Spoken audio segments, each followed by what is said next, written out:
Electric vehicles are redefining the car. Subscribe to Electric Vehicle News Bitesize podcast for free.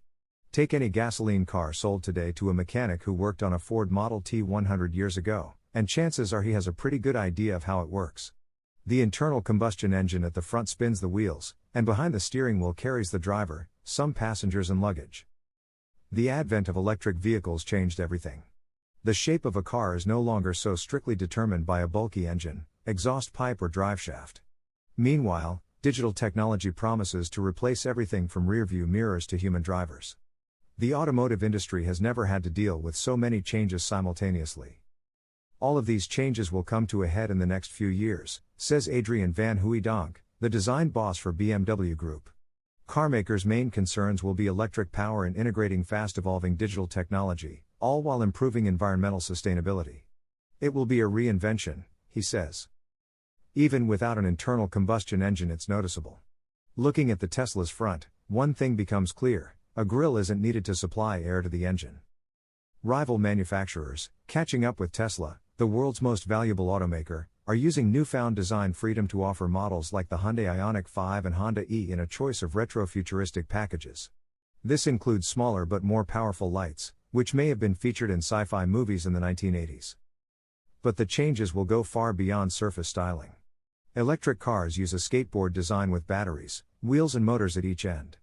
The electric motor is also smaller than the bulky internal combustion engine, so there is no longer a large hood in front of the driver.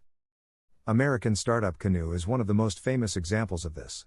Its lifestyle car may be delayed until early next year due to supply chain issues, and unlike most modern cars, it will have a particularly flat front end, giving it a boxy shape. To some extent, however, aerodynamic considerations still dominate.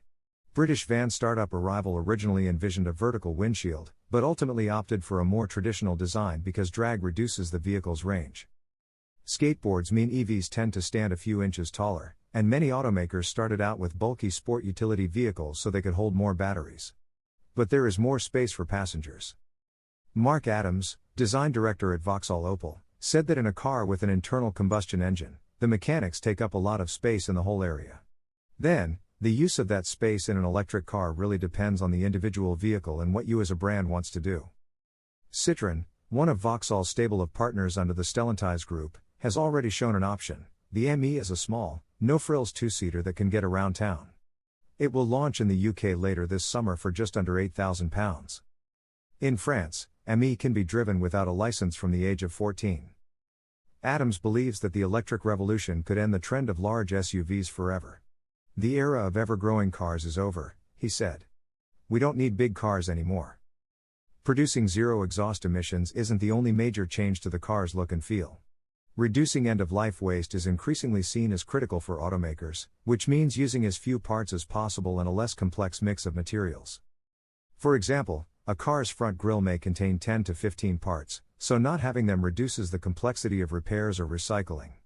BMW's iVision circular shows how a car can be built from just 7 materials, all of which are recyclable. Achieving this at scale, however, will be another story. The most obvious missing piece of the car of the future will ultimately be the steering wheel.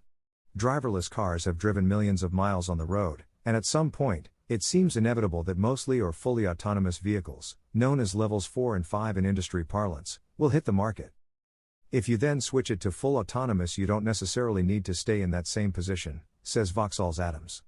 We're all looking at that space. One big thing changes 100 little things, he added. Less driving means less need for easily accessible controls, so cars are replacing airplane cockpits full of knobs and switches with a cleaner look and a more casual focus. Overall, digitalization has even more impact on car design than electrification, Van Hooijdonk said.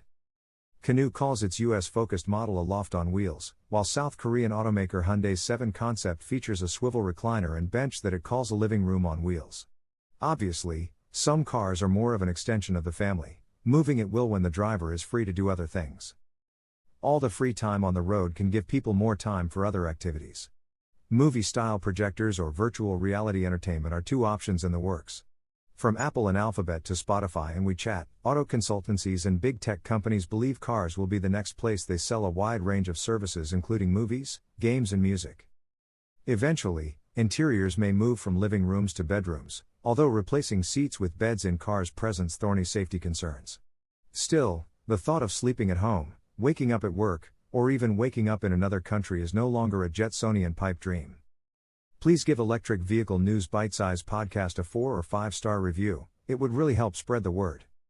Subscribe to the Electric Vehicle News Bitesize podcast for free on Apple Podcasts, Google Podcasts, Overcast, Deezer, Breaker, Castbox, Pocket Casts, Radio Public, Stitcher, Amazon Music, Audible, Gaana, Samsung Podcasts, Google News and the Electric Vehicle News Bitesize Alexa skill. For more articles and episodes, visit More People Need to Realize That Electric Vehicles Are for Them. Subscribe to Electric Vehicle News Bitesize podcast for free.